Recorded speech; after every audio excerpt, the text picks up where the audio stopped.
তাদেরকে সাথে আল্লাহ সুবহানাহু ওয়া তাআলা কথা বলবেন না, তাদেরকে পাপ থেকে মুক্ত করবেন না এবং তাদের দিকে রহমতের দৃষ্টি দিয়ে তাকাবেন না। সেই কতগুলো শ্রেণীর লোক আছেন যাদের কিছু অভ্যাসগত কর্মের কারণে তারা আমল করার পরেও ক্ষতিগ্রস্ত হয়ে যাবে।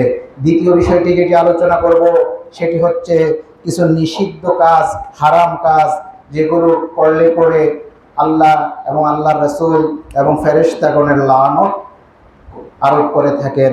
সেই কাজগুলো কি আমরা জানবো ইনশাআল্লাহ।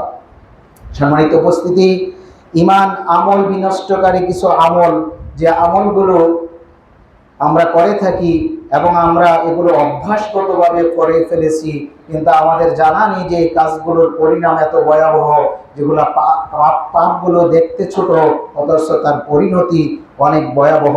তাই আসুন আমরা সকলেই এই পাপগুলো জেনে বুঝে আমরা বর্জন করি এবং আল্লাহ সুবহানাহু ওয়া তাআলা আমাদেরকে যেইভাবে আদেশ করেছেন সেইভাবে তার আদেশ এবং যেভাবে নিষেধ করেছেন তার নিষেধগুলো আমরা মেনে চলি এবং আমরা আল্লাহ সুবহানাহু ওয়া তাআলার আদেশগুলো যদি মেনে চলতে পারি তাহলে আল্লাহ সুবহানাহু ওয়া তাআলা আমাদের জন্য রেখেছেন তার জান্নাতুল ফিরদাউস। সূরা কাহাফের 7 নম্বর আয়াতে আল্লাহ সুবহানাহু ওয়া তাআলা বলেন, ইন্নাল্লাযীনা আমানু ওয়া আমিলুস সালিহাতি কানাত লাহুম জান্নাতুল ফিরদাউসি নুজুলা।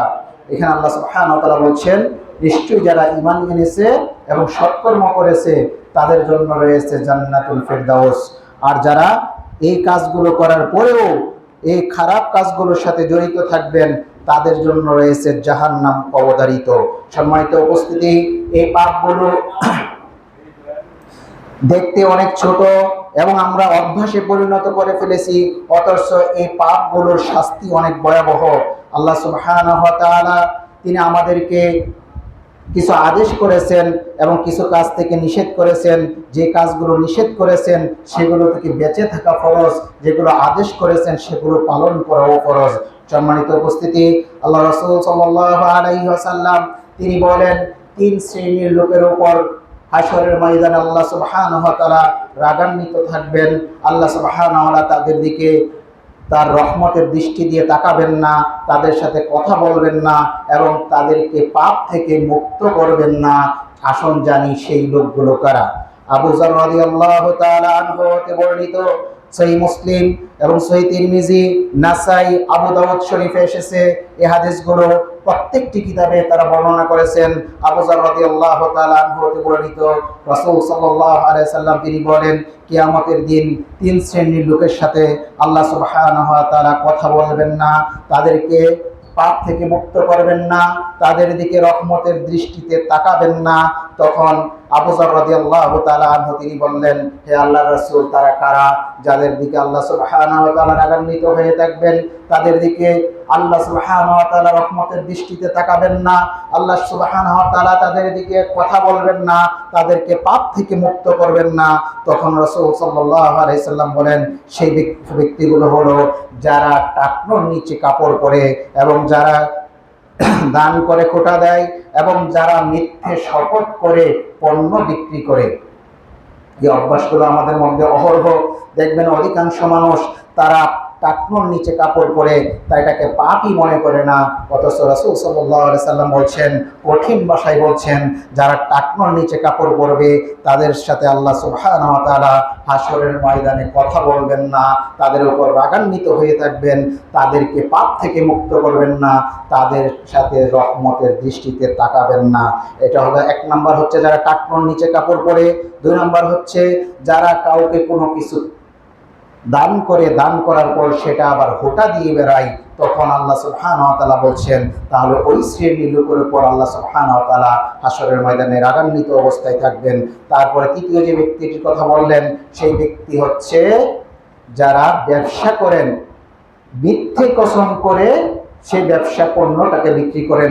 যেমন ধরুন একজন ব্যবসায়ী, তিনি মনে করেন কাস্টমারকে তার আত্মবিশ্বাস নেওয়ার জন্য তাকে বললেন, আপনি বিশ্বাস করুন, আল্লাহি আল্লাহর কসম, আল্লাহি এমুকের কসম, এমুক তমুকের কসম বলে বলছে যে এই পণ্যটা আমার বিক্রি হচ্ছে 100 টাকা, আমি আপনার কাছে বিক্রি করতেছি 100 টাকা, অথচ তার কিনা হচ্ছে 50 টাকা বা 60 টাকা অথবা 90 টাকা। এই মিথ্যে কসম করার কারণে তার পুরো ব্যবসাটাই হারাম হয়ে গেছে। যারা এই মিথ্যে শপথ করে ব্যবসা করেন তাদেরকে আল্লাহ সুবহানাহু ওয়া তাআলা কিয়ামতের ময়দানে তাদের দিকে আল্লাহ তার সুদৃষ্টিতে তাকাবেন না, তাদেরকে পাপ থেকে মুক্ত করবেন না, এবং তাদেরকে আল্লাহ সুবহানাহু ওয়া তাআলা জাহান্নামে নিক্ষেপ করবেন। সম্মানিত উপস্থিতি, এই পাপগুলো অভ্যাসগত ছোট, অথচ তার শাস্তি অনেক কঠিন। আল্লাহ রাসূল সাল্লাল্লাহু আলাইহি ওয়াসাল্লাম বলছেন, এই পাপগুলোর বিনিময় তাদেরকে আল্লাহ সুবহানাহু ওয়া তাআলা 5টি শাস্তি দিবেন।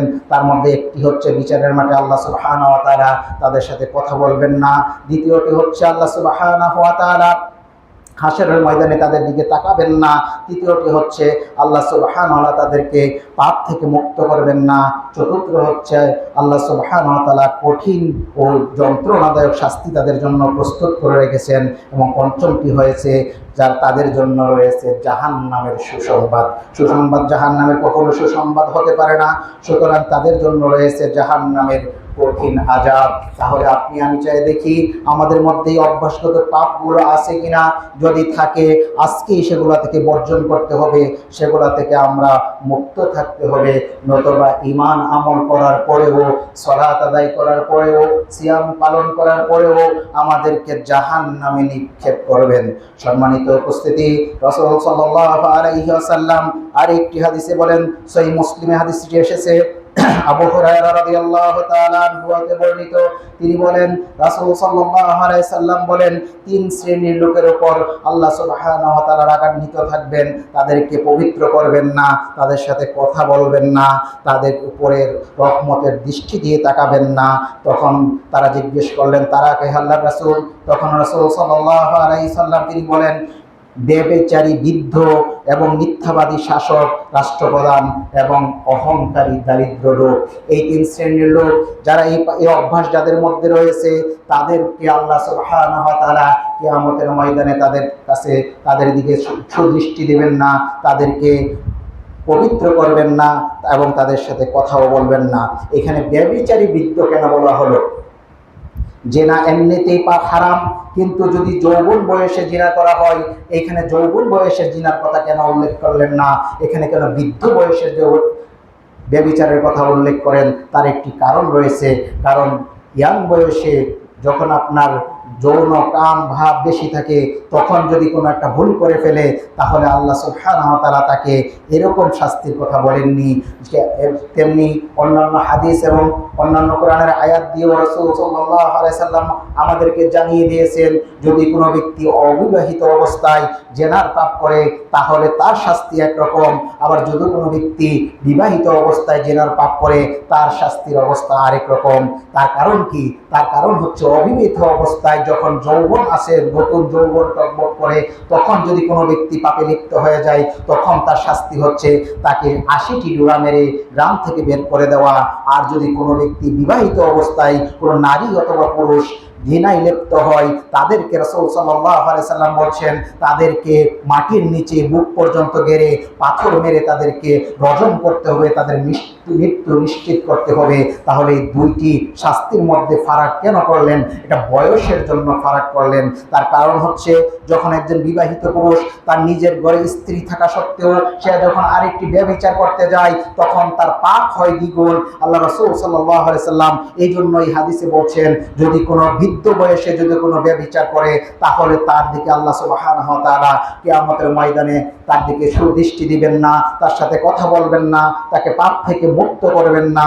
তার কারণ হচ্ছে সে যৌবন ছিল না, সে বৃদ্ধ বয়সে যেটা করেছে সেটা যৌবনের তারা করেনি, সেটা তারা অভ্যাসের জন্য করেছে। সম্মানিত উপস্থিতি, আজকে আমাদের দেশে এই আইন প্রচলিত নেই। ইসলামী আইন যদি আজকে প্রচলিত থাকতো, তাহলে আজকে দেশে যত বাচ্চা শিশু বাচ্চা দর্শন হচ্ছে, যারা আজকে ব্যভিচার করছে তাদেরকে যদি একবার জনসম্মুখে এনে এই ইসলামিক আইন প্রয়োগ করা হতো তাহলে দেখতেন একটি বিচার করার কারণে আরো হাজার হাজার লোক সতর্ক হয়ে যেত এবং তারা এর থেকে বেঁচে থাকতো।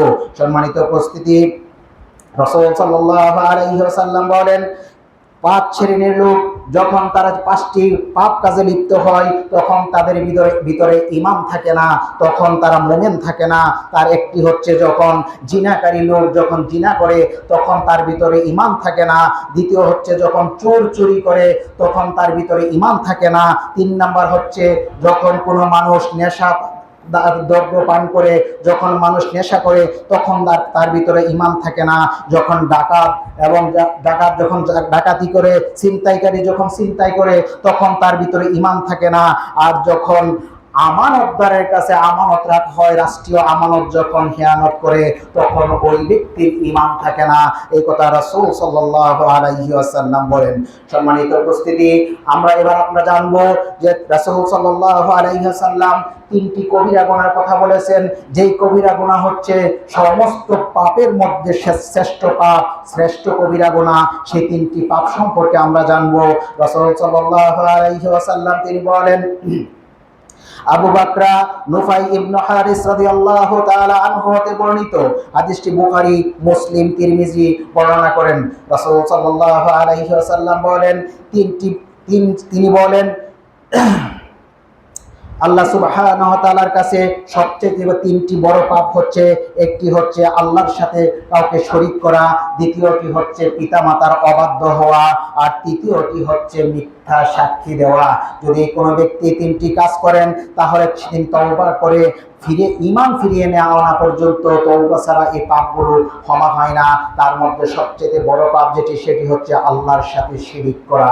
রাসূল সাল্লাল্লাহু আলাইহি সাল্লামকে প্রশ্ন করা হলো, হে আল্লাহর রাসূল, এত বড় পাপ থাকতে এই 3টি পাপ এত বড় কেন? রাসূল সাল্লাল্লাহু আলাইহি ওয়াসাল্লাম বলেন, যিনি তোমাকে সৃষ্টি করেছেন তুমি তার সাথে অন্য কাউকে শরীক করা, সেটা আল্লাহ সুবহানাহু ওয়া তাআলা সবচেয়ে বেশি অপছন্দ করেন, সবচেয়ে বেশি রাগান্বিত হন। রাসূল সাল্লাল্লাহু আলাইহি ওয়াসাল্লাম তাই আমাদেরকে সতর্ক করলেন, 3টি বড় পাপ থেকে তোমরা বেঁচে থাকো। তার মধ্যে প্রথমটি হচ্ছে শিরিক করা থেকে বেঁচে থাকো, দ্বিতীয়টি হচ্ছে পিতামাতার অবাধ্যতা থেকে বেঁচে থাকো, এবং তৃতীয়টি হচ্ছে মিথ্যা সাক্ষ্য দেওয়া থেকে বেঁচে থাকা। সম্মানিত উপস্থিতি, এই পাপগুলো আমাদের সমাজে, আমাদের জীবনে অহরহ ঘটছে। মানুষ অজান্তেই শিরিক করে ফেলছে, অথচ সে যে শিরিক করছে সেটা পর্যন্ত তার জানা নেই, যে এই কাজটি যে করছি আমি সেটা শিরিক করছি, এই কাজটা, এই কথাটা পর্যন্ত তার জানা নেই। সেজন্য অজান্তেই অনেকে শিরিকে লিপ্ত হয়ে পড়েন। সম্মানিত উপস্থিতি, আল্লাহ সুবহানাহু ওয়া তাআলা পবিত্র কোরআনে বলেন, ইন্নাহু মান ইউশরিক বিল্লাহ ফাকাদ হারামাল্লাহু আলাইহিল জান্নাহ ওয়া মাওয়াহুন নার ওয়া মা লিজ-জালিমিনা মিন আনসার।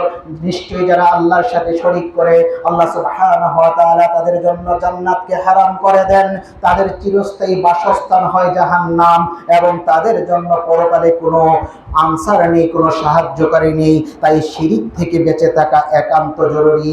লুকমান আলাইহিস সালাতু সালাম তিনি তার ছেলেদেরকে উপদেশ দিয়ে বলেন, ইয়া বুনাইয়া লা তুশরিক বিল্লাহ ইন্নাশ শিরকা লাযুলমুন আযীম। হে আমার বৎস, হে আমার সন্তান, হে আমার ছেলে, তুমি আল্লাহর সাথে কাউকে শরীক করো না। নিশ্চয়ই শিরিক হচ্ছে সর্বশ্রেষ্ঠ পাপ। যে ব্যক্তি শিরিক করে সে ব্যক্তি আল্লাহকে অপমান করে। সুতরাং কোনো ব্যক্তির দ্বারা যদি কোনো শিরিকি কাজ হয়ে যায় তাহলে তাকে অবশ্যই সাথে সাথে তওবা করে ফিরে আসে তাকে ঈমান নবায়ন করতে হবে। দ্বিতীয় যে কাজটির কথা রাসূল সাল্লাল্লাহু আলাইহি ওয়াসাল্লাম বলছেন, তিনি বলছেন, তোমরা পিতামাতার অবাধ্য হয়ো না। যদি পিতামাতা শরীয়ত সম্মত কোনো আদেশ করেন তাহলে পিতামাতার নাফরমানি করতে আল্লাহ রাসূল সাল্লাল্লাহু আলাইহি ওয়াসাল্লাম নিষেধ করেছেন। কিন্তু পিতামাতা যদি এমন কোনো কথা বলে, আল্লাহ ও তার রাসূলের শরীয়তের বিরুদ্ধে যদি কোনো কথা বলে, তখন তাদের কথা মানা যাবে না। আর তৃতীয়টি হচ্ছে মিথ্যা সাক্ষ্য দেওয়া। এই পাপটি আমরা পাপই মনে করি না। সকাল থেকে সন্ধ্যা পর্যন্ত একজন মানুষের জীবনে কত যে মিথ্যা কথা বলে, মিথ্যার সাথে তার জীবন জড়িয়ে গেছে, মিথ্যা দিয়ে তার জীবন সাজিয়ে নিয়েছে। এমনকি 500 টাকা, 100 টাকা 1000 টাকা 5000 টাকার বিনিময়ে আপনি কোর্টে গেলে একজন মানুষকে সাক্ষী কিনতে পেয়ে যাবেন, যে সাক্ষীটির উপরে নির্ভর করে একজন মানুষের জীবন এবং মৃত্যু। দেখা গেছে একজন নিষ্পাপ মানুষকে সাক্ষীর মাধ্যমে কোর্টে গিয়ে মাত্র 1000 টাকা 5000 টাকা বিনিময়ে মিথ্যা সাক্ষ্য দিয়ে ওই লোকটিকে ফাঁসিতে পর্যন্ত ঝুলিয়ে দেয় অথবা তাকে যাবজ্জীবন জেলে পর্যন্ত নিয়ে যায়। আমরা আজকে মিথ্যাকে সাথী করে নিয়েছি। মিথ্যা হচ্ছে সকল পাপের মা। রাসূল সাল্লাল্লাহু আলাইহি সাল্লাম বলেন মিথ্যা হচ্ছে সকল পাপের মা, কারণ এই মিথ্যা দিয়ে পাপ শুরু হয়। সুতরাং আমরা এই মিথ্যা থেকে বেঁচে থাকতে হবে। সম্মানিত উপস্থিতি, এইবার আমরা জানবো কিছু গৃহীত এবং নিষিদ্ধ কাজ, যেই কাজগুলো করলে পরে আল্লাহ এবং আল্লাহর রাসূল লানত করেছেন, তার ফেরেশতাগণ লানত করেন। সেই কিছু খারাপ কাজ, যেগুলো অন্যায় পাপ কাজ আমরা অহরহ করে থাকি, সেই পাপগুলো সম্পর্কে আমরা জানবো। তার মধ্যে একটি হচ্ছে গীবত করা। সম্মানিত উপস্থিতি, আপনি দেখতে পাবেন আপনার আমার সমাজের মধ্যে অধিকাংশ বাজারের স্টলে বসে, সেখানে শুধু তারা অনেক লোক আছেন যারা স্টলে বসে শুধু বিড়ি টানে আর চা পান করে, আর বসে বসে শুধু এলাকার এমুকের গীবত তমুকের গীবত, সারাক্ষণ শুধু সেখানে গীবত করতে থাকে। অথচ গীবত করা যেমন হারাম, গীবত শোনা তেমন হারাম। আপনি সাধারণ মানুষ হিসেবে সেখানে বসে বসে গীবত শুনছেন, সেটাও আপনি হারাম কাজ করেছেন। এবার আমরা জানবো গীবত কি জিনিস। গীবত হচ্ছে আপনি আপনার মুসলিম ভাইয়ের এমন কোনো দোষ ত্রুটি আপনি বর্ণনা করলেন যা সে পছন্দ করে না, তার পিছনে আপনি সেটা বর্ণনা করলেন, তার নাম গীবত। সাহাবী আল্লাহ রাসূল সাল্লাল্লাহু আলাইহি সাল্লামকে জিজ্ঞেস করছেন, হে আল্লাহ রাসূল, আমি যদি আমার এমন ভাইয়ের বিরুদ্ধে কথা বলি যেই অভ্যাস তার মধ্যে আছে, তাহলেও কি সেটা গীবত হবে? তখন রাসূল সাল্লাল্লাহু আলাইহি সাল্লাম বলছেন, হ্যাঁ, সেটাই হচ্ছে গীবত। আর তুমি যদি এমন কোনো কথা বলো যে অভ্যাস তার মধ্যে নেই, তাহলে সেটা হচ্ছে অপবাদ। সম্মানিত উপস্থিতি, গীবতের শাস্তি আল্লাহ সুবহানাহু ওয়া তাআলা বলে দিয়েছেন, তোমরা কি তোমার মৃত ভাইয়ের গোশত খেতে পছন্দ করো? তাহলে তোমরা যদি মৃত ভাইয়ের গোশত খেতে পছন্দ না করো, তাহলে কিভাবে তোমরা গীবতে লিপ্ত? তখন রাসূল সাল্লাল্লাহু আলাইহি সাল্লাম বলছেন, যে ব্যক্তি গীবত করে সে যেন তার আপন মৃত ভাইয়ের গোশত সে ভক্ষণ করে। সম্মানিত উপস্থিতি, তাই আমরা গীবত থেকে বেঁচে থাকবো। অবশ্যই গীবত আমাদের জীবনে একেবারে রন্ধ্রে রন্ধ্রে ঢুকে গেছে, সারাক্ষণ শুধু মানুষ গীবত নিয়ে ব্যস্ত থাকে। দ্বিতীয় যে কাজ, নিষিদ্ধ কাজ, সেটি হচ্ছে চুগলখড়ি করা। চুগলখড়ি হচ্ছে এমুকের কথা তমুকের কাছে, তমুকের কথা তমুকের কাছে লাগানো। রাসূল সাল্লাল্লাহু আলাইহি ওয়াসাল্লাম বলেন, লা ইয়াদখুলুল জান্নাতা নাম্মামুন, গীবতকারী চুগলখোর কখনো জান্নাতে প্রবেশ করবে না। চুগলখোর জান্নাতে কখনোই প্রবেশ করবে না। তৃতীয়ত হচ্ছে দুর্মুখপনা। এই দুর্মুখপনা চুগলখোর দুইটা একই জিনিস। আপনার কাছে আসে এক মুখ নিয়ে, আরেকজনের কাছে গিয়ে যায় আরেক মুখ নিয়ে, সেটাকে বলা হয় দুই মুখপনা।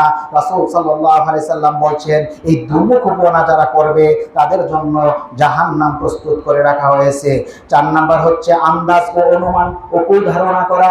আপনি মুসলিম আরেক ভাই বিপক্ষে আপনি শুধু গোয়েন্দাগিরি করে থাকেন, কুধারণা করে থাকেন। এই কুধারণা থেকে বেঁচে থাকার জন্য রাসূল সাল্লাল্লাহু আলাইহি সাল্লাম আমাদেরকে নিষেধ করেছেন। সম্মানিত উপস্থিতি, আরেকটি হচ্ছে 5 নাম্বার হচ্ছে মিথ্যা সাক্ষ্য দেওয়া, যেটা ইতিপূর্বে বলেছি। 3টি বড় পাপের মধ্যে সবচেয়ে বড় পাপ হচ্ছে এই মিথ্যা সাক্ষী দেওয়া।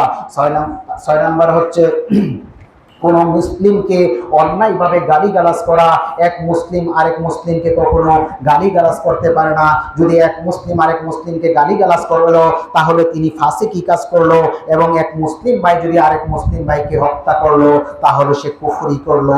সম্মানিত উপস্থিতি, আরেকটি কাজ হচ্ছে পরস্পরে বিদ্বেষ ও শত্রুতা পোষণ করা। রাসূল সাল্লাল্লাহু আলাইহি সাল্লাম বলছেন, তোমরা একে অপরের বিরুদ্ধে শত্রুতা পোষণ করো না, তোমরা একে অপরে ভাই ভাই হয়ে যাও। তাই আমাদের উচিত এক মুসলিম আরেক মুসলিমের সাথে শত্রুতা পোষণ না করা।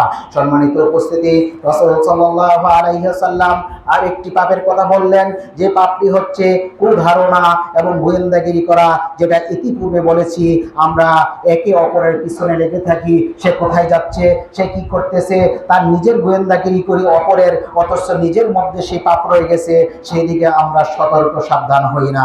সম্মানিত উপস্থিতি, রাসূল সাল্লাল্লাহু আলাইহি ওয়াসাল্লাম বলেন, যদি কোনো ব্যক্তি কোনো তার ভাইকে তুচ্ছ তাচ্ছিল্য করলো, তাহলে সে অবশ্যই জাহান্নামে প্রবেশ করবে। সেটা হচ্ছে অহংকার করা। অহংকার কি জিনিস? অহংকার হচ্ছে যদি কোনো ব্যক্তি তার অপর ভাইকে তুচ্ছ তাচ্ছিল্য করে, তাহলে সেটা অহংকার হয়ে যায়। রাসূল সাল্লাল্লাহু আলাইহি ওয়াসাল্লাম বলেন, যে ব্যক্তির ভিতরে শস্য পরিমাণ কোনো অহংকার থাকবে, সেই ব্যক্তি জান্নাতে প্রবেশ করবে না। সম্মানিত উপস্থিতি, আপনি আমি দেখি আমাদের মধ্যে অহংকার আছে কিনা। যদি থেকে থাকে, আপনি নিশ্চিত থাকেন, আপনি সালাত আদায় করেও, আপনি সিয়াম পালন করার পরেও, আপনি হজ করার পরেও আপনার জন্য জান্নাত হারাম। আল্লাহ সুবহানাহু ওয়া তাআলা আপনাকে দিয়ে জাহান্নাম পূর্ণ করবেন। সম্মানিত উপস্থিতি, আরেকটি কাজের কথা রাসূল সাল্লাল্লাহু আলাইহি সাল্লাম নিষেধ করেছেন, সেটি হচ্ছে জালিয়াতি অথবা ধোঁকাবাজি করা। এই ধোঁকাবাজি থেকে আমাদেরকে বেঁচে থাকতে হবে। অধিকাংশ মানুষ আজকে ধোঁকার সাথে জড়িত। ধোঁকা প্রতারণার মাধ্যমে মানুষ মানুষকে ঠকায়। ধোঁকা প্রতারণার মাধ্যমে মানুষ মানুষকে বিভিন্নভাবে লাঞ্ছিত করে, ধোঁকা প্রতারণা করে। রাসূল সাল্লাল্লাহু আলাইহি সাল্লাম বলেন, যে ব্যক্তি ধোঁকাবাজি করে সে আমার দলের অন্তর্ভুক্ত নয়। সম্মানিত উপস্থিতি, রাসূল সাল্লাল্লাহু আলাইহি সাল্লাম 7টি ধ্বংসাত্মক অপরাধের কথা বলেছেন, যে 7টি ধ্বংসাত্মক কাজ করলে আল্লাহ সুবহানাহু ওয়া তাআলা তাকে জাহান্নামে প্রবেশ করাবেন, এবং সেই ঈমানদার হওয়া সত্ত্বেও তার সমস্ত আমল নষ্ট হয়ে যাবে। তার 1 নাম্বার হচ্ছে আল্লাহর সাথে শিরিক করা, 2 নাম্বারটি হচ্ছে জাদু করা, 3 নাম্বার হচ্ছে অন্যায়ভাবে কাউকে হত্যা করা, 4 নাম্বার হচ্ছে সুদ খাওয়া, 5 নাম্বারে ইয়াতীমের ধন সম্পদ ভক্ষণ করা, 6 নাম্বার হচ্ছে জিহাদের ময়দান থেকে পলায়ন করা, এবং 7 নাম্বার হচ্ছে কোনো সতী নারীর উপর অপবাদ দেওয়া। এই 7টি কাজ যে ব্যক্তি করেন, তার ঈমান এবং আমল ধ্বংস হয়ে যাবে। এই কথা আমি বলিনি, এই কথা হযরত মুহাম্মদ সাল্লাল্লাহু আলাইহি ওয়াসাল্লাম বলেছেন। সম্মানিত উপস্থিতি, আমাদের মধ্যে আরেকটি পাপ রয়েছে, যেই কাজটি হচ্ছে রিয়া, যেটা ছোট শিরক। এই কাজটি করলে পরে ঈমান ধ্বংস হয়ে যায়। আল্লাহ রাসূল সাল্লাল্লাহু আলাইহি ওয়াসাল্লাম এর থেকে আমাদেরকে সতর্ক করে একটি হাদিস বলেছেন, যে হাদিসে বলা হয়েছে যে 3জন মানুষকে দিয়ে জাহান্নাম উদ্বোধন করা হবে। তারা আমল করেও, টাকা তারা দান করেও, তারা আল্লাহর রাস্তায় শহীদ হওয়ার পরেও তাদেরকে দিয়ে জাহান্নাম উদ্বোধন করবেন। তার মধ্যে এক শ্রেণীর লোক হচ্ছে যারা আলেম, তাদেরকে দিয়ে জাহান্নাম উদ্বোধন করবেন। আরেক শ্রেণীর লোক হচ্ছে যারা দানবীর, অধিকাংশ টাকা দান করার পরেও তাদেরকে দিয়ে জাহান্নাম উদ্বোধন করবেন। আরেক শ্রেণীর লোক হচ্ছে শহীদ, যারা শহীদ হওয়ার পরেও তারা জাহান্নামে, তাদেরকে দিয়ে জাহান্নাম উদ্বোধন করানো হবে। তার কারণ হচ্ছে তাদের এই কাজগুলায় নিয়তে তাদের সমস্যা ছিল। তাদের নিয়ত ছিল তারা লোক দেখানো কাজ করা, তারা আল্লাহর সন্তুষ্টির উদ্দেশ্যে এই কাজগুলো করতো না, শুধু রিয়া করতো। রিয়া মানে হচ্ছে লোক দেখানো কাজ করা। সম্মানিত উপস্থিতি, রাসূল সাল্লাল্লাহু আলাইহি ওয়াসাল্লাম বলেন, এই 3 শ্রেণীর লোক, যারা রিয়া, যাদের অন্তরে রিয়া রয়েছে, লোক দেখানো আমল করে থাকে, তাদেরকে দিয়ে যে আল্লাহ সুবহানাহু ওয়া তাআলা জাহান্নাম উদ্বোধন করবেন। সুতরাং আমরা যদি এমন কোনো কাজ করি, যেই কাজ মানুষকে দেখানোর জন্য যদি হয়, তাহলে সেই আমল আল্লাহর দরবারে কবুল হবে না। সম্মানিত উপস্থিতি, 2 প্রকার জাহান্নামীর কথা আল্লাহ রাসূল সাল্লাল্লাহু আলাইহি ওয়াসাল্লাম বলেছেন। তার মধ্যে এক শ্রেণীর হচ্ছে যারা পুরুষ হয়ে নারীর বেশ ধারণ করে, এবং যারা নারী হয়ে পুরুষের বেশ ধারণ করে। তারা তো জান্নাতে যাবে না, তারা জান্নাতের সুঘ্রাণও পাবে না। অথচ রাসূল সাল্লাল্লাহু আলাইহি ওয়াসাল্লাম বলছেন, জান্নাতের ঘ্রাণ 70,000 বছরের পথ দূর থেকে পাওয়া যাবে, অথচ তারা জান্নাতের সুঘ্রাণও পাবে না। সম্মানিত উপস্থিতি, আরেকটি পাপের কথা বলেছেন, যে পাপটি করলে পরে আল্লাহ সুবহানাহু ওয়া তাআলার লানত হয়, সেটি হচ্ছে যারা ইমামের আগে আগে রুকু সেজদা করে থাকে। এক শ্রেণীর লোক আছে জামাতে সালাত আদায় করেন, অথচ তিনি ইমাম সাহেব রুকু যাওয়ার আগেই তিনি রুকুতে চলে যান, ইমাম সাহেব রুকু থেকে ওঠার আগেই রুকুতে চলে যান, ইমাম সাহেব সিজদা করার আগেই সিজদাতে চলে যান, ইমাম সাহেব সিজদা থেকে ওঠার আগেই তিনি উঠে যান, অথবা তার সাথে সাথেই করে ফেলেন। এই শ্রেণীর লোকদেরকেও রাসূল সাল্লাল্লাহু আলাইহি ওয়াসাল্লাম সতর্ক সাবধান করে বলেছেন, তারা কি এই কথা মেনে নেয় না যে কিয়ামতের ময়দানে যারা এই কাজ করে, ইমামের আগে আগে কোনো কিছু করে, আল্লাহ সুবহানাহু ওয়া তাআলা তাদের চেহারাকে গাধার চেহারায় পরিণত করে দিবেন। সম্মানিত উপস্থিতি, এবার আমরা জানবো আল্লাহ এবং আল্লাহর রাসূলের কিছু লানত যাদের উপর, সেই সম্পর্কে কিছু কথা আমরা জানবো, যাদের উপর আল্লাহ এবং আল্লাহ রাসূল সাল্লাল্লাহু আলাইহি ওয়াসাল্লামের লানত রয়েছে। জালিমের উপর আল্লাহ এবং আল্লাহ রাসূলের লানত। সুতরাং আমরা কারোর উপর যেন জুলুম না করি, অত্যাচার না করি, জুলুম এবং অত্যাচার করি, তাহলে আল্লাহ এবং আল্লাহর রাসূলের লানত রয়েছে। সম্মানিত উপস্থিতি, দ্বিতীয়টি কথা হচ্ছে সুদখোর ও সুদদাতা, সুদগ্রহীতা, সুদের লেখক এবং সুদের সাক্ষীদ্বয়, এই 4 শ্রেণীর লোকের উপর আল্লাহ এবং তার রাসূলের লানত রয়েছে। সুতরাং যারা সুদ দেয়, সুদ নেয়, সুদের সাক্ষী থাকে অথবা সুদের লিখে দেয়, তাদের 4 শ্রেণীর লোকের পরিমাণ অপরাধ, তারা সমপরিমাণ পাপী, তাদের উপর আল্লাহ এবং আল্লাহর রাসূলের লানত রয়েছে। সম্মানিত উপস্থিতি, তাই আমি আপনাকে বলবো আজ এই সুদ থেকে ফিরে আসুন। আমি উদাহরণস্বরূপ যদি বলি, আমি বাস্তব জীবনে আমি একটা উদাহরণ আপনাকে বলছি। আমার একটা কম্পিউটারের দোকান ছিল, আমি সেখানে ফটোকপি এবং স্টুডিও পাশাপাশি টাইপের কাজ করতাম। যখন এই হাদিস পিস টিভি বাংলায় আমি যখন দেখতেছিলাম, এই একটি হাদিস আমার জীবনকে পরিবর্তন করে দিয়েছে। আমি তখন এই কম্পিউটারের দোকানে কাজ করার সময় এই পিস টিভি বাংলায় দেখতেছিলাম যে কিছু আলেম তারা সেখানে এই হাদিসটিকে নিয়ে গবেষণা করতেছিলেন। যখনই দেখলাম সেখানে বলা হলো 4 শ্রেণীর লোক, তারা সমপরিমাণ সুদের সাথে জড়িত, যারা তাদের সমপরিমাণ অপরাধ। তার মধ্যে যে ব্যক্তি সুদ দেয়, যে ব্যক্তি সুদ নেয়, যে ব্যক্তি সুদের লিখে দেয়, যে ব্যক্তি সাক্ষী থাকে। তখন আমি দেখলাম কিছু এনজিওর লোক তারা আসে আমার কাছে টাইপিং করার জন্য। তারা সুদের ব্যবসা করে, তারা সুদে টাকা দেয়, আরেকজন টাকা নেয়, আমাকে 50 টাকা দিয়ে এই কাগজটার মধ্যে টাইপ করে তাদের চুক্তিটাকে আমি লিখে দেই, বিনিময়ে আমাকে 50টি টাকা দেয়। এই যে কাগজটা টাইপ করি, যখন আমি জানলাম এই সুদের অন্তর্ভুক্ত হয়ে গেছি, এই পাপীদের অন্তর্ভুক্ত হয়ে গেছি, বিশ্বাস করুন সেদিন থেকে আমি দোকানটিকে বিক্রি করে দিয়েছি। তারপর থেকে আমি আর দোকান চালাইনি। অথচ তখনও আমার প্রতিদিন প্রায় 2000 টাকা করে গড়ে আমার ইনকাম ছিল। আপনি যদি আমার পাশে আমার চাচাতো ভাই বসে আছে, আপনি যদি বিশ্বাস না হয় আমার কথা ওকে জিজ্ঞেস করতে পারেন আমি কম্পিউটার দোকান ছেড়ে দিয়ে গেছি কিনা। 7 বছর কম্পিউটার ব্যবসা করার পর প্রতিষ্ঠিত একটি দোকান, সেই দোকানটাকে আমি 15 দিনের মধ্যে আমি বিক্রি করে দিয়েছি এই পাপ থেকে বাঁচার জন্য। তারপর থেকে জীবনে কোনোদিন কোনো হারাম কাজের সাথে আজও পর্যন্ত আমি জড়িত হইনি ইনশাআল্লাহ। তাহলে অবশ্যই আপনাকে ছেড়ে দিতে হবে। যদি না ছাড়েন তাহলে আপনার জন্য রয়েছে ভয়াবহ শাস্তি। আল্লাহ সুবহানাহু ওয়া তাআলা বলছেন, যারা সুদ খায়, যারা সুদ দেয়, তাদেরকে বলুন তারা যেন আল্লাহ এবং আল্লাহর রাসূলের সাথে যুদ্ধ করার জন্য প্রস্তুতি নেয়। এবং রাসূল সাল্লাল্লাহু আলাইহি সাল্লাম বলেন, সুদের অনেকগুলো পাপ রয়েছে, তার মধ্যে সর্বনিম্ন যে পাপ, সেই পাপটি হচ্ছে তার আপন মায়ের সাথে জিনা করা। যে আপনি যদি অথচ আপনার সমাজের একজন পাগল ব্যক্তি, যে পাগল, তাকেও যদি জিজ্ঞাসা করেন, সে যদি জিনাকার হয়, সে যদি দৈনিক জিনা করে, তাকেও যদি জিজ্ঞাসা করেন যে আপনি আপনার আপন মায়ের সাথে জিনা করবেন কিনা, সেই ব্যক্তি কখনো রাজি হবে না। অথচ নিজের অজান্তে প্রত্যেকটি মানুষ এই সুদের সাথে জড়িত হয়ে আপনি আপনার মায়ের সাথে জিনা করার সমপরিমাণ পাপ প্রত্যেকেই লিপ্ত আছে। সম্মানিত উপস্থিতি, বাহ্যিকভাবে যদি কাউকে বলা হয় আপনি আপনার আপন মাকে বিয়ে করবেন কিনা অথবা তার সাথে জিনায় লিপ্ত হবেন কিনা, পৃথিবীর এমন কোনো সন্তান পাওয়া যাবে না যে সন্তান তার মায়ের সাথে জিনা করতে রাজি হবে। অথচ সে অন্য মহিলার সাথে জিনা করবে কিন্তু আপন মায়ের সাথে করতে রাজি হবে না। অথচ রাসূল সাল্লাল্লাহু আলাইহি ওয়াসাল্লাম আমাদেরকে সতর্ক করে বলেছেন, জিনা, এই সুদের সর্বনিম্ন পাপ হচ্ছে তার আপন মায়ের সাথে জিনা করা। আর সবচেয়ে বড় যে পাপ, সেটা হচ্ছে আল্লাহ এবং তার রাসূলের সাথে যুদ্ধ ঘোষণা করা। কোন ব্যক্তি আল্লাহ এবং তার রাসূলের সাথে যুদ্ধ ঘোষণা করে টিকতে পারবে কি?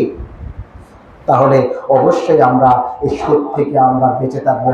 যদি না থাকতে পারি তাহলে আমরা সালাত আদায় করেও, সিয়াম পালন করার পরেও, হজ করার পরেও আপনি নিশ্চিত থাকুন আপনার জন্য জাহান্নাম অপেক্ষা করছে। সম্মানিত উপস্থিতি, আরেকটি কাজের পাপের কথা বলছেন রাসূল সাল্লাল্লাহু আলাইহি সাল্লাম বলছেন, যারা জমি জায়গার সীমানা পরিবর্তন করে দেয় তাদের উপর আল্লাহ এবং আল্লাহর রাসূলের লানত। যে দেখবেন অনেকে আছেন আপনার পাশের জমিন, বিশেষ করে যারা আপন ভাইয়ের মধ্যে কাজটা বেশি করে থাকেন, নিজেদের জমি আধ হাত, 1 হাত আরেক ভাইয়ের জমি নেওয়ার জন্য রাতের বেলায় গিয়ে সীমানাটাকে তিনি চেঞ্জ করে দিয়ে আসেন, পরিবর্তন করে দিয়ে আসেন, তাদের উপর আল্লাহ এবং আল্লাহ রাসূল লানত করেছেন। সম্মানিত উপস্থিতি, আরেকটি বিষয়ের উপর আল্লাহ এবং আল্লাহ রাসূলের লানত ঘোষণা করেছেন। সেই বিষয়টি হচ্ছে কোনো ব্যক্তি গায়রুল বা সন্তুষ্টির উদ্দেশ্যে কোনো পশু জবাহ করা, তার উপর আল্লাহ এবং আল্লাহ রাসূলের লানত। সম্মানিত উপস্থিতি, আরেকটি বিষয় বলছে যে ব্যক্তি পিতা মাতাকে অভিশাপ দিবে, গালিগালাজ করবে, তার উপর আল্লাহ এবং আল্লাহ রাসূলের লানত। আরেকটি বিষয় বলছেন যে ব্যক্তি কোনো বিদআতকে আশ্রয় প্রশ্রয় দিবেন, তার উপর আল্লাহ এবং আল্লাহ রাসূলের লানত। যে ব্যক্তি নারী হয়ে পুরুষের বেশ ধারণ করে এবং পুরুষ হয়ে নারীর বেশ ধারণ করে, তাদের উপর আল্লাহ এবং আল্লাহ রাসূলের লানত। সম্মানিত উপস্থিতি, রাসূল সাল্লাল্লাহু আলাইহি সাল্লাম তিনি নিষেধ করে গিয়েছেন, আমি আশঙ্কা করছি আমার পূর্বের উম্মতেরা যারা নবীর উম্মত ছিলেন, ইহুদি নাসারারা, তারা তাদের নবীগণের কবরকে তারা ইবাদতের স্থানে পরিণত করেছেন। তাই রাসূল সাল্লাল্লাহু আলাইহি সাল্লাম নিষেধ করে গিয়েছেন তার কবরকে ইবাদতের খানায় পরিণত না করতে।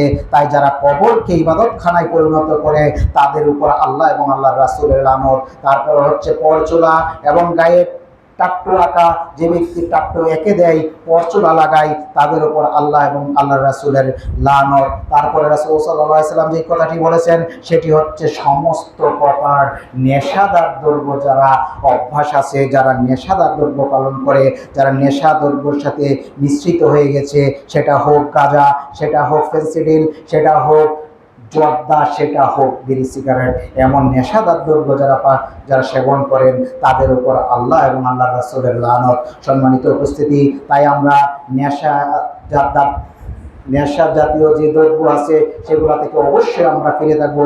আজকে সমাজ নষ্ট হয়ে গেছে, এমন কোনো সমাজ পাবেন না যেই সমাজের ইয়াং ছেলেপেলেরা আজকে এই নেশার সাথে জড়িত হয়ে গেছে, তারা গাঁজা মদ ইয়াবার সাথে জড়িত হয়ে গেছে এবং তারা সমাজকে ধ্বংস করে দিয়েছেন এবং তারা নিজেরা ধ্বংস হয়েছেন, তাদের পিতা মাতাকে ধ্বংস করে দিচ্ছেন, সমাজকে ধ্বংস করে দিচ্ছেন, একটি রাষ্ট্রকে ধ্বংস করে দিচ্ছেন। সম্মানিত উপস্থিতি, তারপর আরেকটি পাপের কথা রাসূল সাল্লাল্লাহু আলাইহি সাল্লাম বলছেন, যেটি হচ্ছে নিশ্চিত ধ্বংস তাদের জন্য যারা ব্যবসা করে, যারা ওজনে কম দেয়, যারা ওজনে কম দিয়ে ব্যবসা করেন, তাদের উপর আল্লাহ এবং আল্লাহর রাসূলের লানত। যারা এই কাজটা করেন তারা অবশ্যই এটা থেকে ফিরে থাকবেন। তারপর রাসূল সাল্লাল্লাহু আলাইহি সাল্লাম আরেকটি পাপের কথা উল্লেখ করেছেন, সেটি হচ্ছে ঘুষ দাতা এবং ঘুষ গ্রহীতা। যারা এই সাথে সম্পৃক্ত তারা দয়া করে ফিরে আসুন। যদি না ফিরে আসেন তাহলে আপনার উপর জেনে রাখুন আল্লাহ এবং আল্লাহর রাসূলের লানত। তারপরে লাস্ট আরেকটি কথা বলবো, সেটি হচ্ছে হিল্লা বিয়ে। যারা হিল্লা বিয়ের প্রচলন চালু করেছেন তাদের উপর আল্লাহ এবং আল্লাহর রাসূলের লানত। এই প্রচলনটি যারা হানাফি মাযহাবের বাইরা আছেন, তারা আলেম হওয়া সত্ত্বেও আল্লাহ এবং আল্লাহর রাসূলের এই কথাকে তারা অমান্য করেন। তারা যদি কোনো ব্যক্তি তার স্ত্রীকে রাগান্বিত অবস্থায় বা যে কোনো অবস্থায় তারা এক বৈঠকে 3 তালাক দিয়ে দেয়, তখন তারা এটাকে জায়েজ করার জন্য তারা আরেক ব্যক্তির কাছে কন্টাক্টের মাধ্যমে তারা ওকে এক রাত্রের জন্য, 1 ঘন্টার জন্য অথবা কিছুক্ষণ সময়ের জন্য তার কাছে বিয়ে দিয়ে ওর সাথে সহবাস করে আবার ফিরিয়ে এনে আবার তার পূর্বের স্বামীর সাথে বিয়ে দেন। এটার নাম বলা হয় হিল্লা।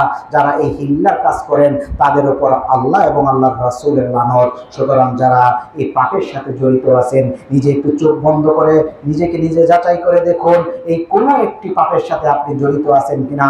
যদি জড়িত থাকেন তাহলে আজকে জুমার দিনে আপনি সালাত আদায় করতে এসেছেন, জুমার সালাত আদায় করছেন, করা সত্ত্বেও 5 ওয়াক্ত সালাত আদায় করা সত্ত্বেও, রমজান মাসের সিয়াম পালন করা সত্ত্বেও, কাবা শরীফ হজ করার পরেও আল্লাহ এবং আল্লাহর রাসূলের ভাষ্য মতে আপনাকে জাহান্নামে যেতেই হবে।